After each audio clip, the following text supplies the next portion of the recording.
In this video, I want to talk about NFTs, Cryptopunks, the Bored Ape Yacht Club, and Zrun, which is digital horse racing. When I first heard about NFTs, it was probably about earlier this year when the bull run was happening with crypto. And like many other people, I got into crypto in 2017, 2018. And then when the bear market hit, I kind of forgot about it and came back into it, followed the hype. And then when I heard about NFTs, I think I heard about them through influencer. I just remember my initial instincts was very negative. Then I thought about it a bit more intuitively and I thought, well, how does it differ from art? It doesn't really. People buy art that is not close to its inherent value. People buy clothes, fashion.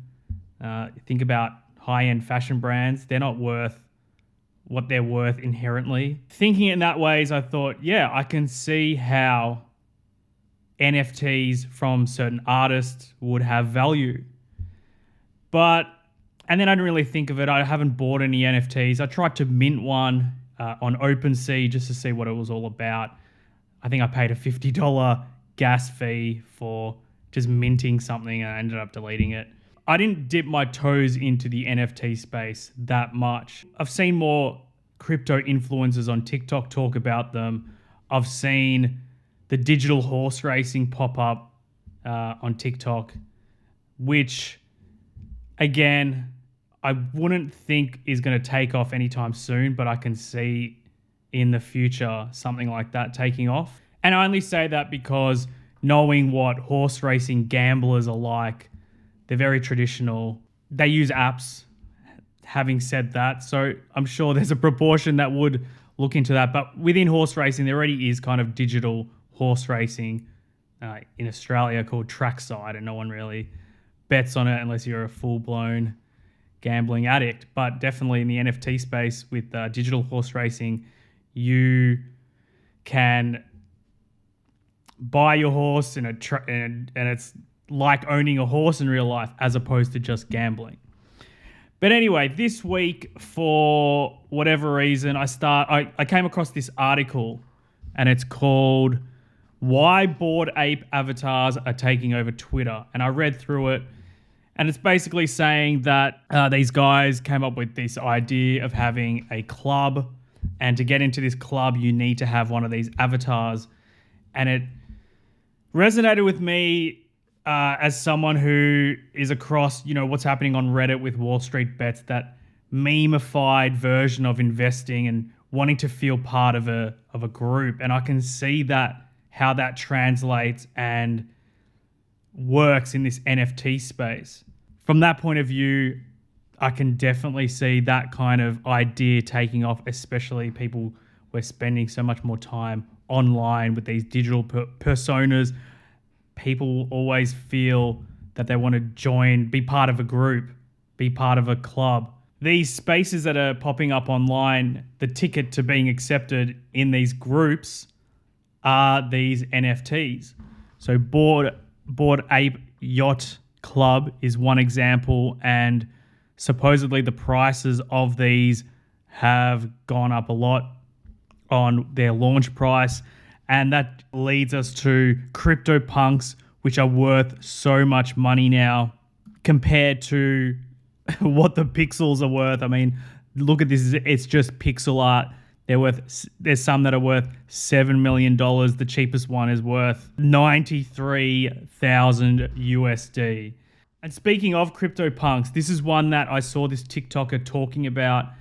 And he said these kinds of NFTs are going to be tickets into these exclusive spaces in the future. Now, even if that doesn't come to fruition, just the fact that these real world clubs exist just shows that you're not just buying this digital art. It has some real world utility, albeit in the social space. And yeah, of course, what I've already kind of talked about, this Z run, own, race and earn money, digital racing ownership. I can see this is already kind of taken off in terms of, and when I say something's taken off, what I mean is if you buy it at launch, you can sell it a day or two later for a profit. That just shows that there's hype. So this kind of stuff's hyped up. In terms of whether you yourself should buy an NFT thinking you're going to make money, I don't think that's the mentality to have. And I don't think all these people buying them have that mentality. I'm sure there's some, but I think predominantly people want to display these for social proof, to be part of these social groups. But also people, I think, also think this is what it is now. What's it going to be in the future? So I think a lot of people are keen to hold on to these things.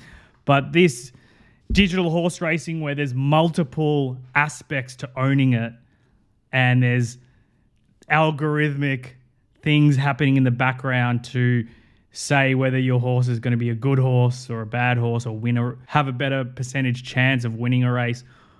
All these digitized algorithmic programs in the background of this digital art just opens up the possibility for unlimited utility. So very speculative, but I think if you educate yourself and involve yourself in the right groups, you can understand which ones have the potential to be in demand and therefore be worth money. So I'm like I said, I'm kind of new to learning about a lot of this. I purposely didn't want to learn about NFTs. I was more interested in the DeFi space and cryptocurrencies with utilities. But now I'm sort of seeing what this pocket of the internet see in NFT. So I will be watching this space, and stay tuned, subscribe to the channel. I will update you with any of my thoughts as these things progress. Anyway, guys, just wanted to do a quick video today. I haven't done a video in a while. Wanted to get something up. And this is just what's been on my mind the last couple of days, the articles I've been consuming. So if they've helped you understand, or you like my ramblings, feel free to subscribe, like the video. But that'll be all for today. Thanks for watching, and I'll see you all next time.